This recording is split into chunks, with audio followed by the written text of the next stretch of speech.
Bir pokistonlik bir bola payg'ambarimiz sollallohu alayhi vasallamga o'ta muhabbatli ekanlar. Ismlari Muhammad ekan. O'sha bola kim Muhammad deb ismlar bilan zikr qilinsa, o'rnidan turar ekanda sollallohu alayhi ya Rasululloh deb shu narsani qalbi qo'lini ko'ksiga qo'yib payg'ambar sollallohu alayhi vasallamga salovat aytar ekan.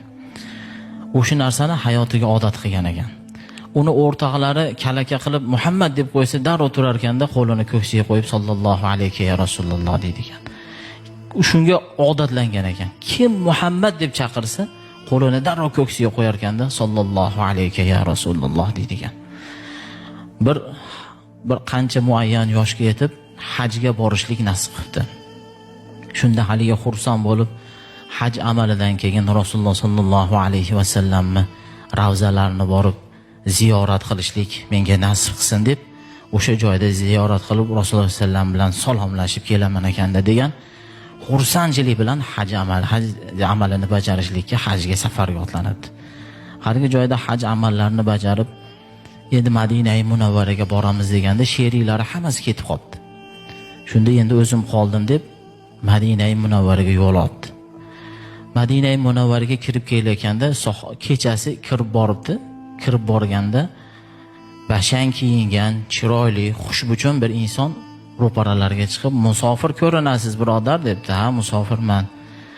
"Madinaga keldingizmi?" desa, "Yo'q, Madinaga emas. Men Rasululloh sollallohu alayhi vasallamni ravzalarini ziyorat qilib, u zot bilan ko'rishlik uchun keldim" debdi. "Bo'lmasa yuring, men sizni Madinani aylantiraman" deb hamma joylarda aylantirib Payg'ambar sollallohu alayhi vasallam masjidlariga olib kiribdi. Mana ustunlarda, hamma ustunlarni ko'rsatib, falon yilda mana falon yilda yil qurilgan, falon hamma narsalarni tushuntirib, oxir tahajjud vaqti bo'lib qoldi. Billa tahajjud namozini o'qishibdi. Billa tahajjud namozini o'qishgandan keyin haligi ulug' inson haligi odamni tark qilib, ko'rishamiz deb haligi odamni tark qildi. Shunda haligi Muhammad ismli bola juda atiri shirin ekan debdi, ertalab chiqib shu do'kondan shu atirni topib, shuni o'zimga sepib yuraman. Juda xushbichim atir ekan deb.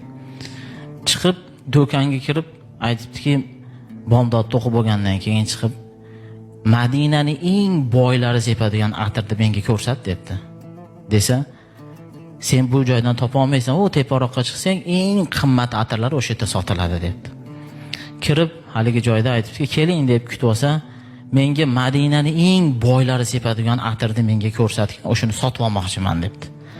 Ko'rsatsa, "Yo'q, bu emas, bundan ham yaxshisini, bundan ham eng boylarini atir sepadigan insonning atirini bergin, bu ham emas" debdi.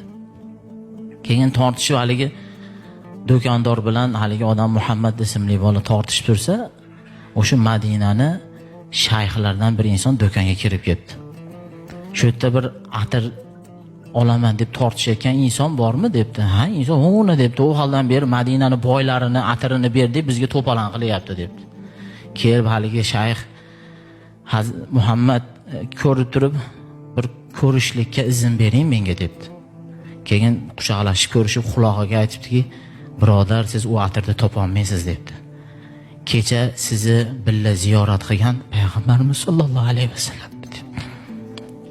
Sizni shu joyda Madinani aylantirgan Rasululloh sollallohu alayhi vasallam edi" debdi.